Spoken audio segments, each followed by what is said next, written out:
तो 3 तरह के हेल्पिंग वर्ब पे डिस्कस कर रहे हैं आज, इस पे, सिंगल, डबल और ट्रिपल पे।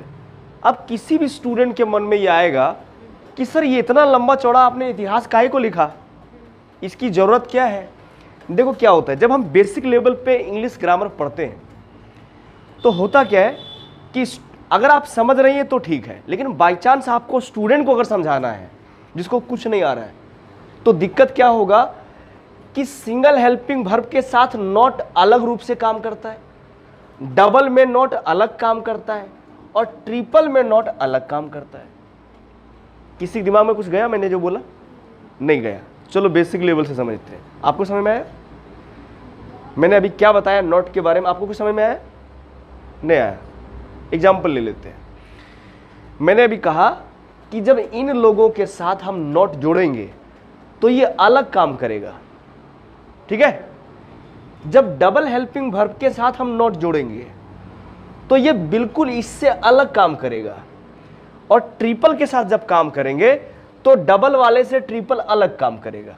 तो एक बार पहले सिंगल को पढ़ लेते, फिर डबल को और फिर ट्रिपल को। क्लियर? ओके। तो जगह मेरे पास इधर ही है, मैं चाहता हूं यही मैं आपको समझाऊं उधर वाला, राइट। अभी मैंने कहा कि सारा खेल किसका है? सारा खेल नॉट का है।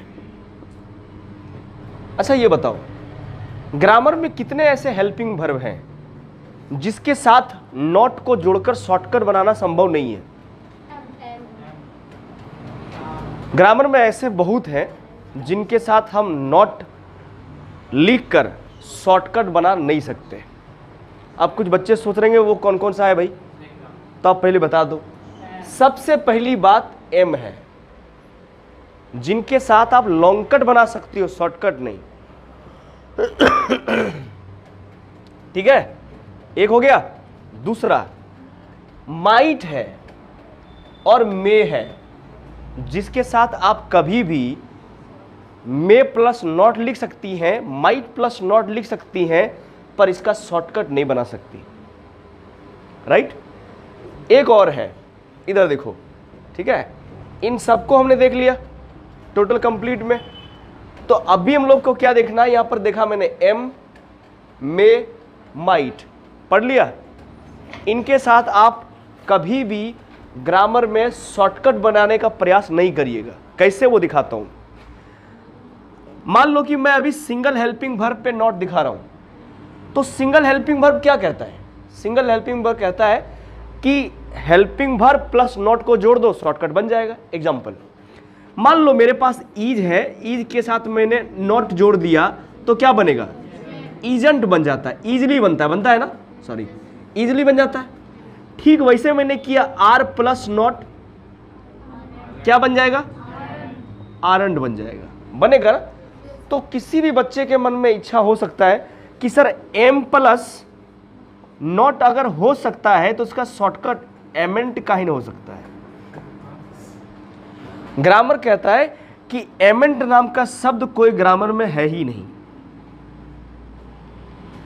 तो ध्यान इतने रखिएगा कि एम प्लस नॉट तो हो सकता है, पर एमेंट कभी नहीं हो सकता है। ये ग्रामेटिकली प्रूव्ड है।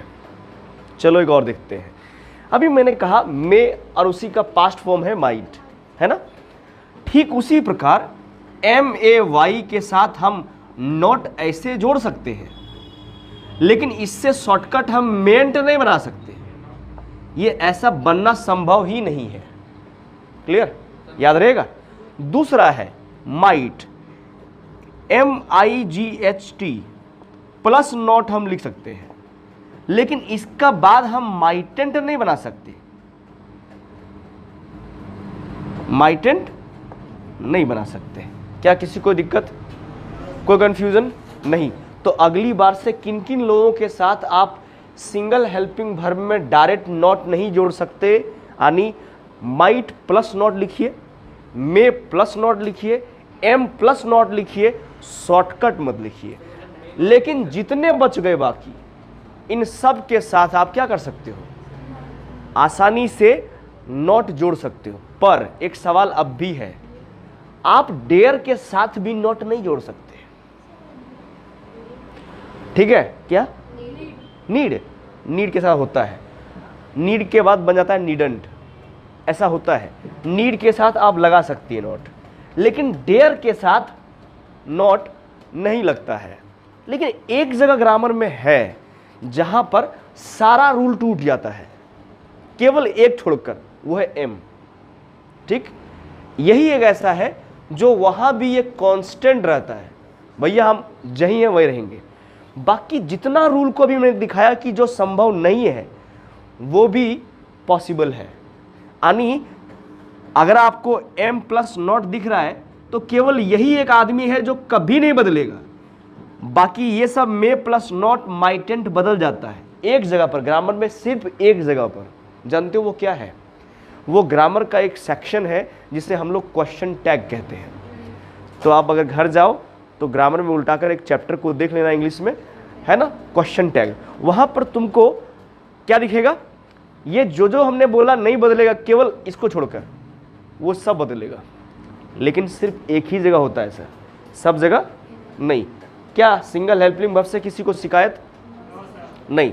तो क्या सिंगल हेल्प, हाँ बोलो, कोई बोल रहे?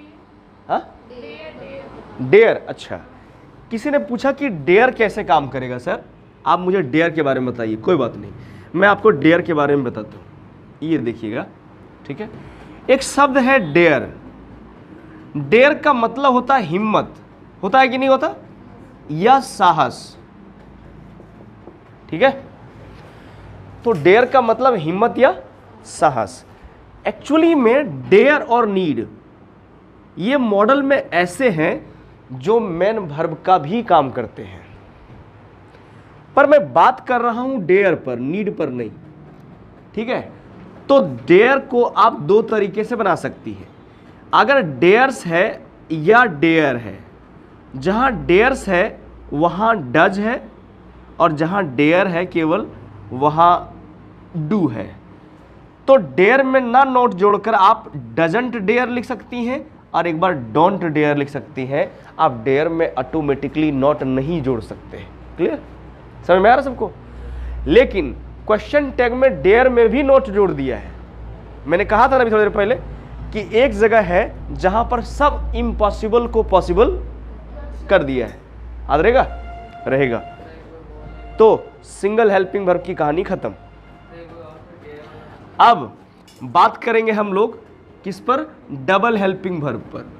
किस पे बात करेंगे? डबल हेल्पिंग वर्ब पर। कितने ऐसे बच्चे हैं जिनको डबल हेल्पिंग वर्ब के बारे में कुछ पता नहीं है? Hands up please. वाह, बहुत सारे हैं। इधर आपको पता है? पता है? बताओ डबल हेल्पिंग वर्ब में हम नोट कहां लगाएंगे? यहां पे मैंने बहुत सारा हेल्पिंग वर्ब लिखा है, hasn't been, haven't been, had been, shall be, will be. तो बताओ आप हम क्या बीन में लगा दें कि हैज हैव में लगा दें? हैज के पहले लगा देंगे। अच्छा, आपकी बारी आएगी, आप इंतजार करो। हाँ बोलो, आप बोल रहे कि हैज के पहले आएगा। हाँ, मैंने आपसे पूछा, वक्त मिलेगा, सबको मिलेगा। बताइए मैडम, क्या नाम है आपका? चलिए बता दीजिए आप, क्या कहाँ लगा दें हम लोग? डाउट हो रहा है, कोई बात नहीं, खुद पे अगर डाउट हो रहा है छोड़ दीजिए उसको, अभी हम लोग समझ लेंगे। ठीक है, कोई बात नहीं। आइए, जब मैं डबल हेल्पिंग वर्ब की बात करूं तो एक बात अपनी खोपड़ी में स्पष्ट डाल दो। पहली बात कि जब भी डबल हेल्पिंग वर्ब दो दो लिखा है, दो दो लिखा है, क्लियर अपने दिमाग में बात डाल देना कि दुनिया में कभी भी बीन के साथ नॉट जोड़ना संभव ही नहीं है। याद रहेगा? रहेगा। बीन जो है वो नॉट को एक्सेप्ट ही नहीं करेगा, क्योंकि भाई साहब ये कोई हेल्पिंग वर्ब का हिस्सा थोड़ी है। ये कोई हेल्पिंग वर्ब का हिस्सा थोड़ी है, ये हेल्पिंग वर्ब थोड़ी है जो डायरेक्ट आता है। इसे जरूरत पड़ती है किसी ना किसी हेल्पिंग वर्ब की, चाहे वो हैज हो या हैव हो या हैड हो, तभी। ये अकेले कभी कभी रेयर केस में आ सकता है, लेकिन हमेशा कभी स्वतंत्र अवस्था में ये नहीं आएगा। आइए देखते हैं क्या है। मान लो कि हमारे पास एक शब्द है सेल बी, बोले डबल है सिंगल है? डबल। यह हमने लिख दिया हैव बीन, यह हमने लिख दिया कुड हैव, क्या लिखा? यह हमने लिखा वुड हैव। आप ऐसे इतने सारे एग्जाम्पल ले सकते हो ना? ले सकते हो कि नहीं? तो अब एक बात अपनी दिमाग में डाल दो, कंफ्यूजन आपका हट जाएगा तुरंत। कभी भी अपने से दाईं तरफ वालों में कभी भी अगर डबल हो तो नॉट मत जोड़ना। जब भी आपको नॉट जोड़ना हो और शॉर्टकट बनाना हो तो इन लोगों के साथ जोड़ना। सुनाई पड़ रहा है फिर से? जा रहा सबके पास दिमाग में कि अगर इसका नेगेटिव बनाना हो, शॉर्टकट बनाना हो, तो बी में, बीन में, हैव में नहीं जोड़ सकते आप नॉट। आप किस में जोड़ेंगे? सेल में, हैव में, कुड में, वुड में।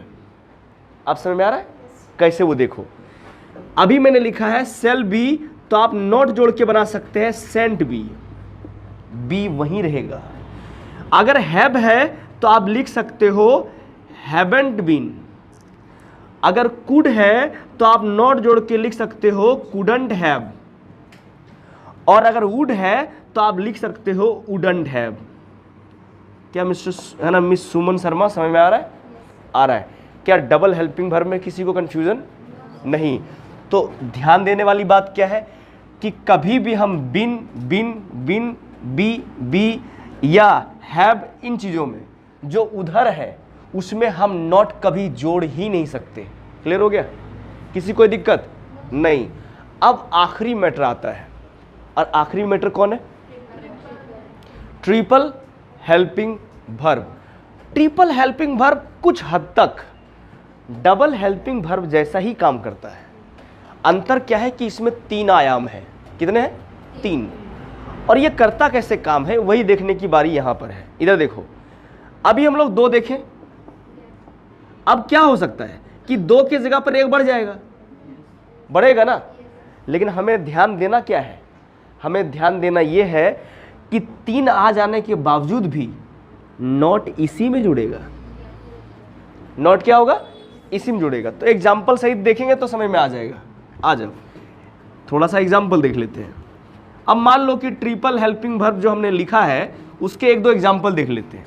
मान लो हमने लिखा सेल हैव बीन, कोई दिक्कत किसी को? या हमने कह दिया would have been, would have been, या लिख दिया हमने कुड हैव बीन।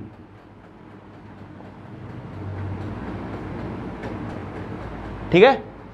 सबको दिख रहा है? ये हेल्पिंग वर्ब कितना ही बड़ा क्यों ना हो, मेन वर्ब हमेशा सिंगल ही होगा। क्या होगा? सिंगल होगा। ऐसा क्यों होता है? ऐसा इसलिए होता है कि जैसे जैसे आप इसके आगे जोड़ते जाओगे वैसे वैसे यहाँ का जो चेहरा है वो चेंज होते आता है। एग्जाम्पल देखो, मान लो तुमने यहाँ से बी हटा दिया तो यहाँ ऑटोमेटिक क्या आएगा? B3 आएगा।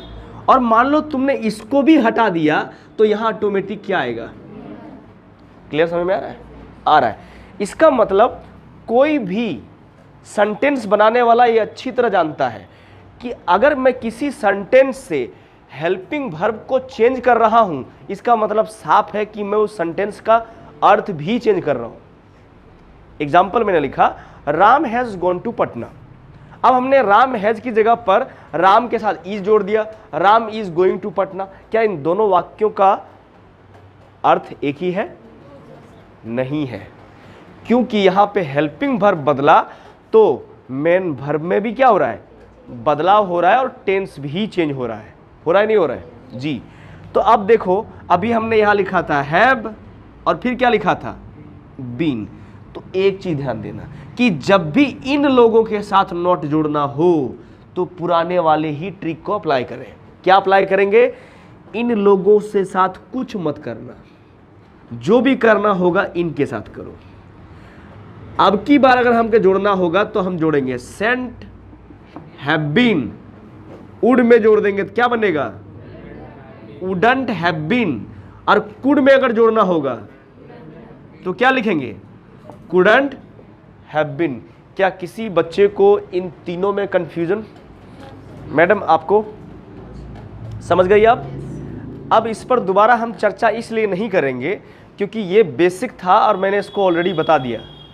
बेसिकली इतना छोटा टॉपिक ग्रामर में नहीं इंक्लूड होता है, या ग्रामर इसको इंक्लूड नहीं करता, क्योंकि उसका मानना ऐसा होता है कि ऑलरेडी बच्चा ये सब जानता होगा। इतने छोटे लेवल पर डिस्कस इसलिए हम लोग करते हैं क्योंकि कई बार ऐसा होता है जब छोटे छोटे बच्चों को इन चीज़ों के बारे में बताया नहीं जाता है, और वो क्या करता है कि यहाँ आते समय कंफ्यूज हो जाता है कि नोट इसमें जोड़े कि इसमें जोड़े कि इसमें जोड़े। अब वो बार बार आपसे पूछे, इससे बढ़िया है कि एक टॉपिक ही इस पर बता दो, ताकि बच्चों को ये समझ में आ जाए कि भाई हमें नॉट एक्चुअली में कहाँ जोड़ना है, सिंगल में किधर करना है, डबल में क्या करना है और ट्रिपल में क्या करना है। तो अगर आप चाहो तो इसको एक बार लिख लीजिए, क्योंकि आपको काम आने वाला है आगे जाकर, है ना? क्लियर? सबको समझ में आ रहा है? आ रहा है, ओके।